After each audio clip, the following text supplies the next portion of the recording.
आज हम बताना चाहते हैं कि हम क्या काम करते हैं। देखिए, हमारे बच्चे और हम क्या काम करते हैं। अस्सलाम वालेकुम, welcome back to my YouTube channel में आप सबका स्वागत है। आई होप आप सब अच्छे होंगे।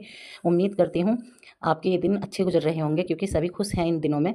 सभी के रोजे अच्छे जा रहे हैं और किसी को भी कुछ भूख प्यास का बिल्कुल भी एहसास नहीं हो रहा, और सब अपने काम से बहुत अच्छी तरीके से कर रहे हैं। तो मैं अब चलती हूँ अपने टॉपिक की तरफ। मैं आपसे बताना चाहती हूँ कि मैं ये काम करती हूँ माल बनवाने का। अगर अब हम सुबह का काम करके हमने ज़ोहर की नमाज़ पढ़ी थी। ज़ोहर की नमाज़ पढ़ने के बाद हम लग गए अपना माल छाँटने के लिए, क्योंकि हम पर फ़ोन आ गया था भैया का कि माल बाजी आज जाएगा। तो मैंने कहा ठीक है, तो भैया हम आज माल तैयार कर देते हैं। तो मेरे बच्चे हैं, सच्ची में अल्लाह जैसे मेरे बच्चे हैं, इतने अच्छे बच्चे सबको दें। और ये जो मेरी लड़की जो है, ये जो बेल को जला रही है ना बार बार, ये मेरी लड़की बेल को जला के इसके जो कटाते हैं 1-1 मीटर की, 8 मीटर की बेल होती है। तो 8 मीटर की बेल को में से एक टुकड़ा बच जाता है, तो उसको हम फिर लैटर की मदद से जोड़ लेते हैं। जोड़ के और फिर उसकी पूरी की पूरी बेल, मतलब बहुत सारा बना के, और फिर इसकी गुच्छी काट के 8-8 मीटर की रख देते हैं। तो हम किसी का माल वेस्ट नहीं करते, क्योंकि पैसों का माल आता है, फ्री का माल नहीं आता। ना हम एक मोती बिखरने देते हैं और ना ही हम मोती गिरने देते हैं। तो हमारे बच्चे लग रहे थे, और अदनान की इतनी शैतानी बढ़ रही थी कि मैं तुम्हें बता नहीं सकती कि अदनान कितनी शैतानी कर रहा था। और अजीम बार बार जाके मुझे इतना परेशान कर रहा था। मैं ये कह रही थी कि बेटे आज मेरे साथ कुछ काम करवा ले, पर सबसे ज़्यादा काम अजीम भी करवाता है, ऐसी बात नहीं है। तो अजीम ने मुझे जल्दी जल्दी माल ला के दिया। पहले तो सारा माल हम मैंने और अजीम ने और कुलसुम ने सारा माल मिलके छाँट लिया था कट्टों में से, क्योंकि पहले जब लड़कियाँ दे के जाती हैं तो हम इकट्ठा एक जगह ही भर देते हैं। तो फिर हमने जब इन बेलों को एक जगह भर लिया था, तो फिर मैंने कहा अजीम से कि बेटे पहले इन्हें सारियों को छाँट। तो इसमें 6 कलर थे। एक तो अनमोल था, एक पानी था, एक मल्टी था, एक वाइट था, और एक मतलब कि ग्रे ग्रे कलर होता है हरा, वो था। मतलब कि 6-7 कलर की बेल बननी थी। तो इसको अलग अलग छाँट के गिनती करनी पड़ती है कि किसके कितने पीस आए हैं, क्योंकि ऐसा होता है बाज़ दफ़े कि वो कितना माल बता देते हैं, हम कितना बता देते हैं। तो इस वजह से हम अपने माल को गिन के ही लेते हैं, गिन के ही देते हैं। फिर मैं लग गई थी अपनी बेल नापने, और बेल इतनी ख़राब निकल रही थी कि मैं तुम्हें बता नहीं सकती। कि लेबर पे कभी भी विश्वास मैं नहीं करती। बहुत सी लेबर मेरी इतनी अच्छी है कि बिल्कुल बिगर मतलब नापे बिगर काटे बिल्कुल बढ़िया करके बना के दे देती है, और बहुत सी लेबर तो इतनी बेकार होती है कि वो उस पर तो विश्वास करना बिल्कुल भी वो ही नहीं बनता। फिर मैंने अपनी बेल नाप ली थी, तो इतने ही फिर मैं बैठ गई थी। इतने ही मेरे पास कोई आ गई थी पैसे लेने के लिए। वो कहने लगे कि बीबी मुझे मेरा आज हिसाब कर दे। मैंने कहा चाची आज मेरे पास पैसे नहीं है, तुम कल ले जाना। इतनी मेरा लड़का बाहर से आ गया था कि वो इतना चिल्ला रहा था कि अम्मी जल्दी चलो। तुम एक बात बताऊं कि हमारे देवर हैं, उनके वो देवर को मेरी भांजी भी है, उनके 2 बच्चे बेचारे जल गए तेल से, और इतने ज़्यादा जल गए मैं तुम्हें बता नहीं सकती कि बेचारों के इतना। लड़के का तो सारा मुंह जल गया और लड़के का सारा सीना जल गया। इतनी बुरी तरीके से मुझे फिर देख के कितना रोना आया बच्चे को, कि बताओ त्योहार के दिन, मतलब आगे आगे त्योहार आ रहा है, और इस बच्चे को कितनी परेशानी हो रही होगी, कितना दुख हो रहा होगा, बच्चे कैसे झेल रहे होंगे इस दुख को। तो बहुत ज़्यादा गंभीर बच्चे की हालत है। दोनों ही बच्चे उनके बहुत काफ़ी जल चुके थे। तो मैं जैसे फिर मैं मेरा जो है ना, अगर किसी की बातें सुन लेती हूँ तो फिर घर में मन नहीं लगता। तो फिर मैं काफ़ी देर उनके घर पे बैठ के फिर मैं वहाँ से आई। तो फिर इतने ही कुलसुम बताने लगी कि अम्मी दादी हर हज से आगे हमारी सास उम्रा करने गई थी। फिर मैं कहने लगी चल तो मैं उनके पास भी मिल के आ जाती हूँ। फिर मैं उनके पास मिलने के लिए चली गई थी। तो वहाँ पर काफ़ी देर बैठ के बात करी, खूब देर 1-1.5 घंटा उनके पास बैठ के बात करके मैं फिर उनके घर से आ गई थी। तो उन्होंने मुझे जो सामान वहाँ से लाई थी वो सामान भी दिया। वो फिर मुझे बताने लगी कि मक्का मदीना में ये हुआ था, ऐसा हुआ था। इतना अच्छा सफ़र कटा मेरा कि मेरा इतना मन लग गया था, आने का मन नहीं कर रहा था। तो अल्लाह के घर से इतना अच्छे घर जाने के बाद किसका मन करता है कि हम अपने घर वापस जाएँ, क्योंकि वो तो जगह ही ऐसी होती है कि हर इंसान जो वहाँ चला जाता है तो वो उसका मन ही अलग लग जाता है। और जिसमें कि रमज़ान शरीफ का महीना था, तो उनका तो मन लगना ही लगना था। तो वो मुझसे कहने लगी कि बहुत ही अच्छा लगा मुझे वहाँ रह के, और मैं अब दोबारा जाने की कोशिश करूँगी। अल्लाह मुझे इतनी वो हिदायत दे जो मैं दोबारा जाऊँ। मैंने कहा आमीन, अच्छा है जो तुम्हें अल्लाह दोबारा जल्दी से जल्दी ले जाए। ख्वाहिश तो मेरी भी, अल्लाह मुझे भी उम्रा कराए, और मेरी ये तमन्ना है। तो मैं फिर उनके पास से बैठ के बहुत जल्दी से आ गई, क्योंकि मेरे घर पे बहुत सारा काम था और पूरा दिन का काम था, थोड़ी बहुत देर का काम नहीं था। और मैं काम फिर जब मैं आई तो फिर मैंने अपने बच्चों से बोला ये चलो तब जल्दी से कर लेते हैं। तो हमने जल्दी जल्दी सारा काम, सारी बेलों को निकाला, सारी बेलों को एक साथ में जोड़ा करा। तो मल्टी कलर के मोती कम थे, तो उस मल्टी कलर की मोतियों में बहुत कम बेल बनी थी, और एक पैकेट में 8 बेल निकलनी थी। तो मैं अब मुझे उस बेल का हिसाब पूरा करके देना है कि कैसे बनेगी कैसे नहीं बनेगी। तो हम बहुत ज़्यादा थक चुके थे, दोनों माँ बेटी इतने थक गए थे। तो फिर मैंने कुलसुम से कहा बेटे अब इस काम को तुम यहीं छोड़ दो, क्योंकि अभी काम की बहुत तैयारी करनी है, शाम का खाना भी बनाना है। तो हमने इस काम को बीच में थोड़ा सा रोक के फिर मैं चली गई जल्दी से सब्जी काटने, और कुलसुम ने मसाला पीसा।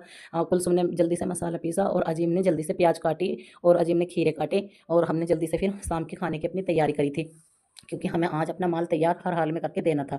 तो हम जल्दी से चले गए थे अपना काम करने। फिर काम हमने इतने सारी सब्जी और सब चीज़ करके तैयार रख ली थी, और फिर मैंने नमाज़ पढ़ ली, क्योंकि असर की नमाज़ का टाइम हो चुका था। तो नमाज़ भी पढ़नी ज़रूरी थी। तो फिर मैंने जल्दी से असर की नमाज़ पढ़ी। असर की नमाज़ पढ़ के फिर मैंने जल्दी से आटा गूँध लिया था। आटा गूँध के मैंने कहा कुलसुम मैं, क्योंकि और काम तो हम रोज़ा अफ्तारने के बाद करेंगे, क्योंकि अब मेरी हिम्मत नहीं कर रही, क्योंकि हम बहुत ज़्यादा काफ़ी थक चुके थे दोनों माँ बेटी, और साथ में मेरे बेटे ने जिनने बहुत ज़्यादा मदद करी थी। तो मैंने कुलसुम से कहा बेटे अब मेरे बस की नहीं है बिल्कुल भी, अब तुम जो है ना, मैं आटा गूंद लेती हूँ और जल्दी से फिर रोटी बना लेती हूँ। फिर मैंने बहुत जल्दी करके रोटियां बनाई। रोटियां बनाने के बाद फिर मैं कहने लगी तूबा से कि तूबा बेटे तुम चलो मेरे साथ नीचे और थोड़ा सा काम कर लेते हैं। तो इतनी इसके पापा काम पे से आ गए, उन्होंने मुझे देखा कि मैं काम में लगी, उन्होंने कहा टाइम देख ली कितना हो रहा है, ज़्यादा टाइम नहीं बच रहा रोजे में, पहले तुम लोग शांति से रोजा अख्तियार लो और फिर उसके बाद काम कर लेना। तो उन्हों का फिर फ़ोन आ गया था माल वालों का, उन्होंने कहा कि चाहे रात के 10 बज जाएँ, तुम्हें माल अभी ही भेजना है, क्योंकि मुझे सुबह जल्दी से जल्दी निकलना है। तो मैंने कहा भैया अभी तो रोजे का टाइम है, तो अभी तो मैं बच्चों को भेज नहीं सकती, तुम थोड़ा सा देखो, मैं ऑटो वाले भैया से बात करती हूँ। तो मैंने फिर ऑटो वालों को फ़ोन किया, मैंने कहा भैया हमारा माल जाएगा, तुम ले जाओ। उन्होंने कहा कि मैं अब तो जाऊँगा नहीं, क्योंकि अभी तुम मगरिब से बाद में माल तैयार करोगे, मैं और किस टाइम लेके जाऊँगा और किस टाइम मैं वापस आऊँगा। मैंने कहा हाँ ये भी तुम सही कह रहे हो। और वो बुजुर्ग वैसे हैं बेचारे, तो वो कहने लगे ताऊ जी कि तुम ऐसा करना, सुबह में फजर की नमाज़ पढ़ के और मैं सुबह ही चल दूंगा, तुम इतने माल तैयार कर देना। फिर मैंने कहा ठीक है, जैसे तुम कह रहे हो तो मैं ऐसा कर लेती हूँ। फिर मैंने उनका फ़ोन काटा, फिर मैंने दोबारा माल वाले भैया को मिलाया। मैंने कहा भैया बताओ अब तुम, वो सुबह के लिए कह रहे, तो वो कहने लगे ठीक है, तो मैं 8 बजे निकलूंगा माल लेके, तुम जितनी भी जल्दी हो सके बाजी तुम उतनी ही जल्दी मेरा माल तुम करके तैयार भेज देना। मैंने कहा ठीक है भैया, जैसा तुम कह रहे हो मैं सुबह के टाइम जल्दी से जल्दी माल तुम्हारा तैयार करके भेज दूंगी। तो मेरे ज़्यादा बहुत काफ़ी सिर में दर्द हो चुका था और मैंने करने लगी थी थोड़ा सा आराम। मैं कुलसुम से कहने लगी कि बीबी मैं तो गई हूँ थक। फिर वो कुलसुम कहने लगी तो अम्मी तुम थोड़ी सा आराम कर लो, लेट जाओ। मुझे देखा नहीं जा रहा था क्योंकि मेरे बच्चे भी मेरे साथ बराबर ही लगे हुए थे। अगर मैं लेट जाती तो बच्चे हिम्मत हार जाते। और ये इतना आसान काम नहीं है कि हर कोई सोचता है इतना आसान काम नहीं है। हमें पूरा पूरा दिन हो जाता है, 6 बच्चों की पढ़ाई लिखाई, और मुझे उन्हें फिर स्कूल भेजना, स्कूल से आएंगे तो फिर उर्दू चले जाएंगे, उर्दू से आएंगे तो फिर ट्यूशन चले जाएंगे, और फिर मेरे बच्चे मेरे साथ भी काम करवाते हैं ना। मेरे बच्चों को 1 मिनट को खेलने के लिए मिलता है और ना आराम करने के लिए मिलता है। अगर एक दिन की छुट्टी मिल जाएगी तो क्यों ना वो तन मन आराम कर लेंगे, और जब स्कूल खुल जाते हैं वो तो एक दिन का भी उन्हें आराम नहीं मिल पाता। तो फिर मैं इससे अजीम से कहने लगी थी कि अजीम अब तुम ऐसा करो कि अब हम खाना वाना फिर हमने तैयार करके अपनी अफ्तियारी लगा ली थी, हम रोज़ा अफ्तियार करने के लिए बैठ गए थे। फिर मैंने जल्दी से रोज़ा अफ्तियार करा और मगरिब की नमाज़ पढ़ी। मगरिब की नमाज़ पढ़ते ही मैंने कहा उज़ैफ़ और अजीम बहुत जल्दी आना, क्योंकि माल आज इकट्ठा होना है। तो उज़ैफ़ कहने लगा ठीक है। तो मैं अम्मी, मेरे भैया ने रोज़ा भी ठीक से नहीं अफ्तियारा था और मेरा भैया नमाज़ पढ़ने चला गया, आया और एक रोटी खाई उसने। मैंने कहा बेटे जाओ जल्दी से माल लेकर आओ, क्योंकि पूरे गाँव में माल बटा हुआ होता है, बच्चे हो जाते हैं बहुत ज़्यादा परेशान।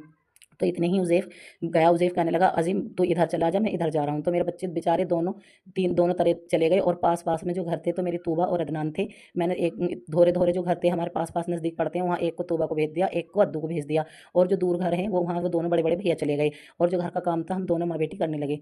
फिर जब हम दोनों माँ-बेटी करने लगे और मेरे बच्चे माल लाते रहे और हम दोनों माँ-बेटी करते रहे।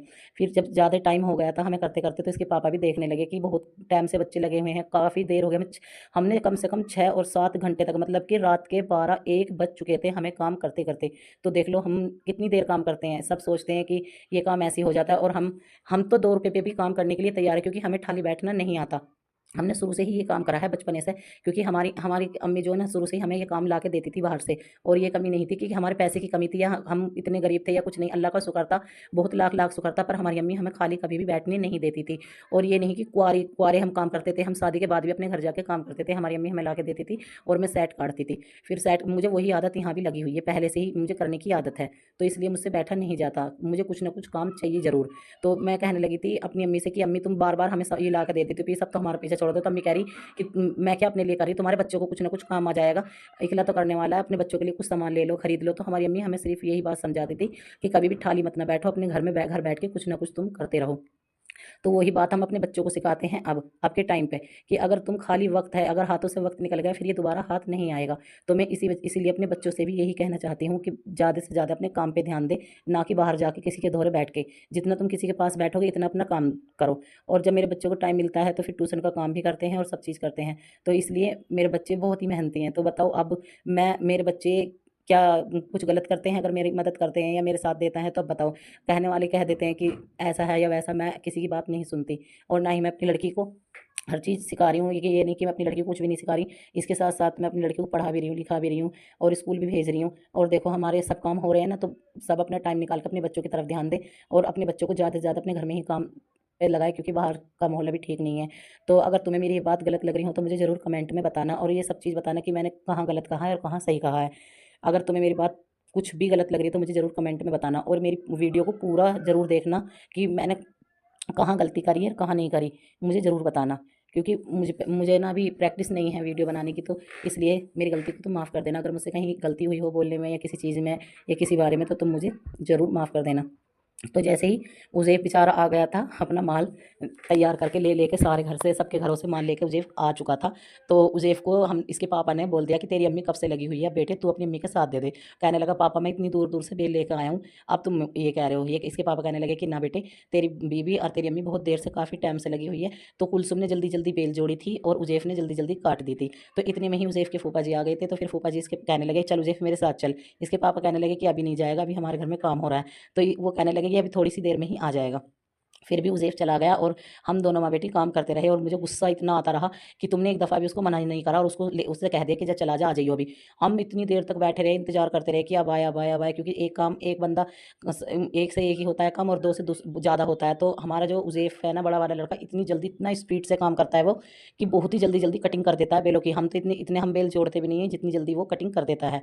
तो वो वहाँ पर अपने फूफा के साथ बोतल कोल्ड ड्रिंक वोल्ड ड्रिंक पी रहे होंगे। तो इसके पापा ने फिर उसको फ़ोन करके बुलाया कि उज़ैफ जल्दी आ जा बेटे, काम होएगा। नो पापा मैं आ रहा हूँ, फूफा मुझे आने नहीं दे रहे। फिर ये उज़ैफ को इसके फूफा ने कह दिया कि तो ठीक है बेटे चला जा, कभी तुम्हारे घर में ज़्यादा काम हो रहा है तो चला जा, कभी तेरी अम्मी गुस्सा करे। तो मैं बैठ गई थी फिर अपना माल सफ़ा करने के लिए, क्योंकि खाट पे पूरे पे माल फैला हुआ था इतनी गंदी तरीके से। फिर मैंने एक पैकेट फट गया था उसमें पिन्नी के अंदर। तो वो सारा माल मैंने पिन्नी के अंदर, मुझे अच्छा नहीं लगता किसी का एक मोती बिखरे, क्योंकि ये बहुत महंगा क्रिस्टल आता है, महंगा माल है। तो ये क्रिस्टल का मोती जो है ना, एक एक को बहुत अच्छी तरीके से संभाल के रखना पड़ता है। तो ये माल मेरा बचा हुआ है, अभी ये बटा नहीं है, और माल मेरा सारा बट के और बन के भी आ चुका है। तो ये माल मेरा कल आया था। और ये है पानी कलर की ग्रीन की हरी बेल, एक लड़की बेल लेके आई थी। फिर वो कहने लगी कि मुझे चाची पैसे दे दो, मुझे पैसों की बहुत ज़रूरत है, मेरी अम्मी मंगा रही है। मैंने कहा ठीक है बेबी।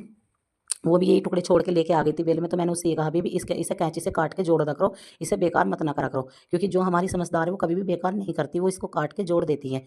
इसमें से जो है ना एक बेल निकल जाती है, 9 मीटर की 10 मीटर की होती है। तो इसमें से 1 मीटर का टुकड़ा काट के वो कर लेते हैं। तो मैंने उनका लड़की का हिसाब कर दिया था, क्योंकि पता नहीं किसी की क्या मजबूरी है, और जो मेहनत करता है उसके टाइम पे पैसे मिल जाते हैं तो उसका मन खुश होकर वो जल्दी काम और करता है। तो मैं किसी के पैसे रखती नहीं हूँ, तुरंत ही हाथों हाथ दे देती हूँ। अगर किसी को ज़रूरत होती है तो मैं उन्हें फालतू भी दे देती हूँ। तो जैसे मैंने उस लड़की को पैसे दिए तो बहुत खुश हो गई, और उसने फिर कहने लगी कि चाची मुझे 10 बेल और दे दो। मैंने कहा ठीक है, तो बेटे ले जा 10 बेल। फिर मैंने उसको जल्दी से माल दिया। और इसमें उसमें कहने लगी कि चाची हमारी एक रील कम पड़ गई थी, एक रील हमें तुम फालतू दे देना। मैंने कहा ठीक है, मैं तुम्हें एक रील फालतू दे दूंगी। तो मैंने सारा अपनी साफ़ सफाई कर दी थी, और सारी यहाँ से सारा सफ़ा करके और सारी बेल भी सही तरीके से लगा दी थी। ये बिल्कुल नीचे बिल्कुल कबाड़ खाना बेलों का हो चुका था बहुत ज़्यादा, कि इतनी गंदगी घर में फैल चुकी थी। और मेरा अजीम भी इतना थक गया था। तो हमारे घर पे आ गए थे बच्चे बेल लेके, तो उसके सर पे चोट लगी थी, और उन्होंने देखो पट्टी की जगह ना उसके जो है ना टेप लगा रखी थी। आखिर वो टाइम आ ही गया, रात हो गई थी जब बहुत ज़्यादा काफ़ी, बहुत इतनी काफ़ी रात हो रही थी, और मेरा लड़का चुप चुप के बेल काट रहा था, कभी मेरी मम्मी मुझे वीडियो के अंदर ले ले। और अदनान की और अजीम की शैतानी इतनी ज़्यादा चल रही थी कि उन्हें पता नहीं था कि अम्मी बाहर आ रही है उठ के। उन्होंने मुझे जैसे देखा एकदम शांत होकर बैठ गए। मैंने कहा ठीक है अभी तुम्हें बताऊंगी मैं, तुम मुझे ना इतना काम भी नहीं करते हो जितना तुम शैतानी करते हो। तो उज़ैफ मेरे पीछे ही पीछे था, कभी मेरी अम्मी मुझे वीडियो में ले ले। मैंने कहा कि मैं तुझे वीडियो में नहीं लूँगी बेटा, तुम अपना काम कर लो। तो वो कहने लगा अम्मी मुझे पता है तुम धोखे से मुझे मेरी वीडियो बना लोगी। मैंने कहा नहीं बनाऊंगी, तुम जल्दी जल्दी काट लो। ये सारी गुच्छी जो पड़ी हैं ये सारी कटने के लिए पड़ी हैं, ये हमने जोड़ दी है सारी एक जगह, और अब हम इनको काटेंगे। क्योंकि कोई कम बना देती है, कोई ज़्यादा बना देती है। हर बार यही होता है हमारे साथ में, हर बार यही ड्रामा होता है। और देखो अदनान ने उमरा को कट्टे के अंदर पैक कर ली थी। अगर जब भी माल तैयार होता है और इनकी शैतानी ना हो चालू, तो इसमें तो कोई वो बात ही नहीं है। देखो देखो कैसे जैसे माल को फेंकते हैं ना, इस तरीके से उमरा को इन्होंने फेंक दिया था। और उमरा के इतनी तेज सिर में लगी थी, कह रही थी वो यम्मी वो यम्मी। मैंने कहा तू भी तो इतनी हराम हो रही है जिनके कहने में आके कट्टे के अंदर बंद हो रही है। तो देखो अदनान ने उसे इतनी तेजी से उठाया और फेंकने लगा। मैंने कहा ना बीबी के लग जाएगी, मान जा कभी इसके चोट लग जाए। वो ऐसा ही हुआ, वो गिर गई थी। फिर वो गाली बकने लगी उसको, कहने लगी कि तुझे मैं बताऊंगी। वो इतनी गंदी गंदी गाली देने लगी। तो मैं फिर उस बाहर की तरफ गई, देखा तो जाके कितना जाड़ा हो रहा है या नहीं हो रहा। तो आज बाहर बहुत मौसम अच्छा था, और तूबा बन के आ गई थी हबीबी, तौलिया अपने पापा का बांध के सिर पे, कहने लगी थी अम्मी मुझे भी कैमरे के अंदर ले लो, देखो मैं कितनी सुंदर लग रही हूँ। मैंने कहा हाँ तो बहुत सुंदर लग रही है। तो सभी को अस्सलाम वालेकुम। जो मेरी वीडियो अच्छी लगी हो तो मुझे ज़्यादा से ज़्यादा सपोर्ट करना, और मुझे बताना कि मैं कैसी वीडियो बना रही हूँ। नेक्स्ट वीडियो में ज़रूर मिलेंगे। अस्सलाम वालेकुम।